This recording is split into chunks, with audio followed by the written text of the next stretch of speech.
Célébration de la campagne des séjours d'activisme contre les violences faites aux femmes et aux filles. Et bien évidemment, dans le cadre donc, de cette célébration, nous avons tenu à faire face à la presse, mais avant, tout simplement, engager des discussions, des échanges avec les acteurs communautaires qui interviennent dans les actions de développement, intégrant bien sûr les questions de famille, de femmes et des enfants. Donc je m'en vais vous lire cette déclaration de presse en français et je laisserai ma collègue Mamito le soin de faire donc la traduction en Wolof. Alors, donc, comme vous le savez, les séjours d'activisme contre les violences faites aux femmes et aux filles est une campagne internationale donc, qui met en évidence tout ce qui concerne donc, les lacunes à combler pour parvenir, prévenir, prendre en charge et soutenir donc, les femmes et les filles et les filles survivantes. Alors, les séjours d'activisme contre les violences faites aux femmes, donc mettre en lumière les actions nécessaires pour prévenir toute forme de violence contre les femmes. Alors cette année-ci, 2024, le thème retenu est « Face à la violence, une riposte collective ». Ce thème retenu donc, met l'accent sur le soutien individuel et sur la prise de responsabilité collective et structurelle. Pour une prévention efficace et un soutien adapté, il est donc indispensable de profiter de cette campagne pour engager l'ensemble des acteurs afin de déconstruire les normes patriarcales, de promouvoir des changements sociaux, de garantir des ressources financières suffisantes et d'améliorer la protection juridique des personnes concernées. Cependant, les séjours d'activisme ne doivent pas être une simple performance pour les institutions, ni servir de façade car la situation des femmes et des filles ainsi que des enfants reste alarmante au Sénégal. Sur le terrain, toutes les associations constatent une augmentation inquiétante des cas de viol, de violence conjugale et de maltraitance envers les enfants. Face à cette recrudescence des violences, les organisations de défense des droits des femmes manquent cruellement de moyens pour intervenir de façon efficace dans la prévention et la prise en charge holistique de ces violences. La criminalisation du viol en 2020 n'a pas produit les effets escomptés. Elle n'a ni dissuadé les violeurs, ni non plus empêché aux acteurs, ni conduit à des condamnations exemplaires. Désolé. Alors, la loi également sur la parité qu'on a votée en 2010 n'a pas non plus empêché aux acteurs politiques de s'en passer régulièrement pour des calculs politiciens sous le regard complice d'autorités compétentes à maintenir l'ordre et la légalité. L'édition 2024 de la campagne des séjours d'activisme contre les violences faites aux femmes se mobilise autour d'un thème fédérateur qui appelle aux initiatives collectives, à la mobilisation collective pour créer une riposte plus signifiante, intégrant ainsi toutes les parties prenantes. Face à la violence, une riposte collective. Voici le thème autour duquel se mobilisent cette année toutes les femmes du monde pour dire stop aux violences faites aux femmes. On ne peut terminer sans ne pas relater deux faits qui sont essentiels, qui se passent actuellement au Sénégal. Il s'agit tout simplement de l'affaire Dieynaba Ndiaye, jeune mariée, victime de violences conjugales, aujourd'hui emprisonnée alors qu'elle devait être protégée. Une enfant de 9 ans, enceinte de 4 à 6 mois, suite à des viols répétitifs et contrainte de poursuivre une grossesse.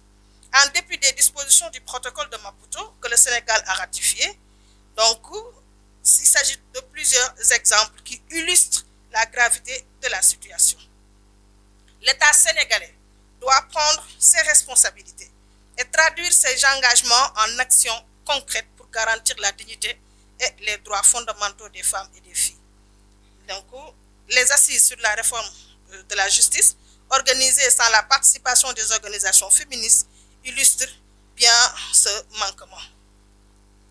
Je m'en vais terminer là et appeler donc l'ensemble des acteurs qui travaillent dans le cadre du développement des femmes, que ce soit l'État, que ce soit l'État, les organisations de la société civile, tous les acteurs qui interviennent dans le domaine de la protection et de la promotion donc, des droits des femmes, de se réunir autour du thème de cette année-ci qui est face à la violence, la réponse doit être collective. Merci beaucoup. Je vais donner la parole à Mamito pour la version en Wolof. Merci beaucoup. Alors, je suis la représentante du réseau ouest-africain des jeunes femmes leaders du Sénégal, ROAJALF. Alors, ma question aujourd'hui, c'est, depuis longtemps, vous avez entamé cette campagne pour l'autorisation de l'avortement sécurisé, médicalisé. Et depuis quelque temps, on voit que nous avons un réel problème pour convaincre carrément les populations. Aujourd'hui, quelles sont les actions que vous avez entamées pour contourner ce genre d'embauche, je dirais, ou ce genre de problème? Comment est-ce que vous allez maintenant essayer de faire en sorte de convaincre les populations pour cette cause qui est noble, à mon avis? Je pense la plus répandue, la plus connue, c'est que les communautés ne sont pas prêtes pour parler d'avortement. Les communautés ne sont pas prêtes pour qu'on puisse parler d'un tel sujet. Alors nous, notre rôle en tant que société civile, c'est de tenir la société prête. Et c'est ce que nous sommes en train de faire. C'est ce qui fait que nous avons engagé depuis 1 an de grandes actions au niveau national qui sont centrées beaucoup plus sur les communautaires que sur en fait les décideurs. Parce que nous pensons que depuis 2013, la task force existe et je pense que la task force a engagé toutes sortes de discussions au plan institutionnel. L'État sait très bien ce qui se passe. Les parlementaires ont été donc assez avisés, informés et ont assez échangé sur cette question-là. Alors, si l'État du Sénégal nous dit que la communauté n'est pas encore prête, allons vers la communauté. C'est ce qui fait aujourd'hui que nous parlons aujourd'hui d'avortement médicalisé en cas d'inceste et de viol. Et vous allez voir tous les acteurs ici. Vous allez voir les acteurs religieux, vous allez voir les jeunes, vous allez voir les leaders communautaires, vous allez voir les leaders, en tout cas qui travaillent sur tous les aspects liant les femmes et les enfants, qui carrément sont à l'aise et on discute avec. Je sais que par expérience, il y a quelques années derrière, on n'avait pas ce courage-là. On n'avait pas ce courage-là. Et aujourd'hui, on a le courage d'en discuter. Et je pense qu'il y a des jeunes qui sont là dans cette salle qui étaient des ambassadrices donc pour ce plaidoyer-là, mais c'était extrêmement difficile. Aujourd'hui, on est très à l'aise pour parler de la question de l'avortement. Voilà. Et nous pensons que c'est un droit humain, un droit fondamental, et l'État doit vraiment dépasser ce stade-là. C'est-à-dire l'État doit procéder à, comment dirais-je, à codifier cette loi-là, à l'harmoniser avec la loi nationale ou les lois nationales. Oui. En Wolof peut-être, non? Hein?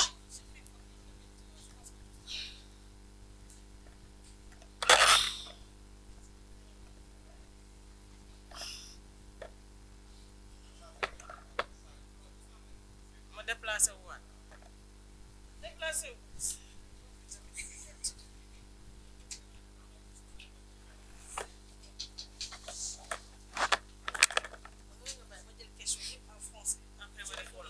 Ah, ok. Ouais. Comme vous voulez. On va faire une série de questions. Hein? Voilà. Oui.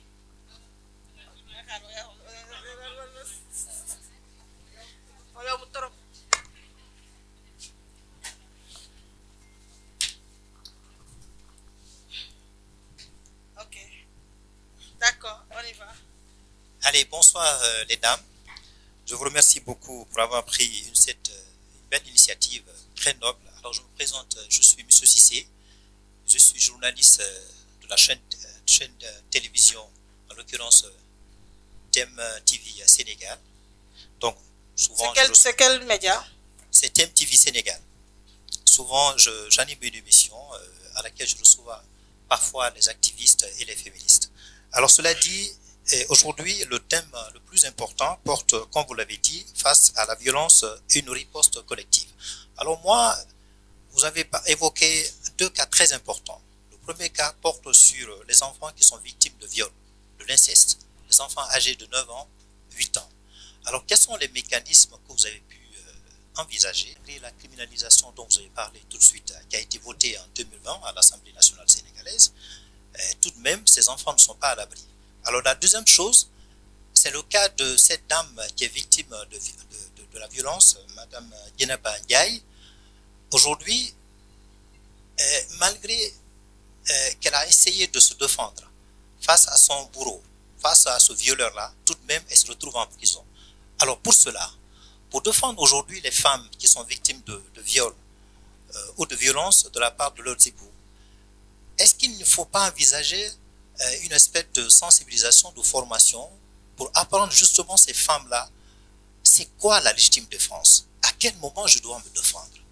Est-ce que ma réaction doit être proportionnée par rapport à celle de violeur ou du bourreau? Bonjour à tout le monde. Donc ma question c'est, on a vu exactement qu'il y a le cas de Dieynaba, il y a aussi le cas de la jeune fille à Joal et tout. Est-ce que vous avez eu des réactions de l'État du Sénégal? Quelles sont les stratégies que les mouvements féministes sont en train de faire pour assister à cette jeune fille-là? Et qu'est-ce qu'on attend exactement de l'État, surtout par rapport au cas de Dieynaba? Est-ce que vous pouvez revenir sur ce cas-là et dire si vous avez un plaidoyer et que faudrait-il faire? Bon, pour l'affaire Dieynaba Ndiaye, alors il faut savoir une chose, je pense que il y a énormément de formations qui sont faites en faveur des femmes, au bénéfice des femmes, pour leur parler de leurs droits fondamentaux, un peu qu'est-ce qui est autorisé, qu'est-ce qui n'est pas autorisé. Tout ça, c'est des choses qui se font, bien évidemment. Et effectivement, les associations féministes aiment bien enseigner un peu, disons, le self-défense, c'est ça. Je pense que c'est ça, self-défense. C'est vrai, mais il faut aussi savoir une chose, nous sommes dans un état de droit. Nous sommes dans un état de droit et tout litige doit être solutionné donc, devant la justice. Donc c'est ce qu'il faut privilégier en tout. Donc aujourd'hui, ce qui est important, et je pense que ce qu'on doit, la chose sur laquelle nous devons insister, c'est la question de la lutte contre l'impunité. C'est-à-dire aujourd'hui, nous sommes dans un état de droit organisé et il y a la justice qui existe et qui est là pour tout le monde. Donc il y a l'accès égal à la justice. D'abord pour moi, pour répondre à ta question, il faut qu'il y ait des points de plaidoyer. Le point de plaidoyer 1, c'est il faut qu'il y ait l'accès égal à la justice. Vous voyez, que les femmes puissent avoir accès à la justice au même titre donc, que les hommes. Et je pense que c'est sur ça que nous avons dit en fait qu'il n'y a pas de proportion entre ce qui a été réservé à Aline Badara Mbacké et ce qui est réservé à Dieynaba Ndiaye. Parce qu'on ne peut pas battre une femme, la laisser pour morte, l'humilier, c'est-à-dire lui enlever sa dignité en fait, et écoper de 45 jours. Et ce qui est encore plus grave, c'est le motif, c'est-à-dire mise en danger donc, de la vie d'autrui. Vous voyez un peu, c'est-à-dire qu'il n'a même pas été poursuivi pour coups et blessures volontaires. Comment est-ce que les femmes apprécient le fait qu'une justice soit rendue et que l'auteur n'est même pas poursuivi pour coups et blessures volontaires? C'est-à-dire, on se pose cette question. Si la justice ne rend pas ne dit pas le droit et dire les choses telles qu'elles sont, mais comment est-ce que les femmes peuvent se sentir en sécurité? Les femmes doivent se sentir en sécurité dans un pays où la justice dit le droit, mais donne quand même suffisamment les raisons pour lesquelles quand même cette décision a été prise. Donc, les femmes, en termes de sécurité, elles sentent pas que nous sommes que nous soyons dans un environnement social safe. C'est tout simplement ça. Dieynaba Ndiaye, pour nous, ce qui lui arrive, quand même, c'est assez injuste. Donc, pour la question de Warkha, la petite fille qui a comment dirais-je, qui a 9 ans, qui est de Joal, et qui tout simplement a été enceinte suite à des viols répétitifs. Et aujourd'hui, elle est dans une situation assez compliquée. Alors, ce que les féministes sont en train de faire, c'est que les féministes sont très proches du cas. Donc, on a pris... en fait, on est en train vraiment de suivre cela, de suivre donc cette petite fille. Et nous, notre position, notre combat, c'est d'amener l'État à prendre ses responsabilités face à ce cas-là. C'est un cas qui est pas tant concret. Qu'est-ce que l'État prévoit de faire? C'est-à-dire, qu'est-ce que l'État prévoit de faire? Parce qu'elle a 9 ans et je pense que les médecins qui la suivent doivent déjà signaler, ou devaient signaler carrément ce cas-là comme étant vraiment un cas extrême de grossesse. Parce qu'une fille de 9 ans quand même, quand tu la constitues et qu'elle est enceinte, elle doit attirer ton attention. Parce qu'il s'agit pour moi ici d'une assistance d'une personne, non-assistance d'une personne en danger.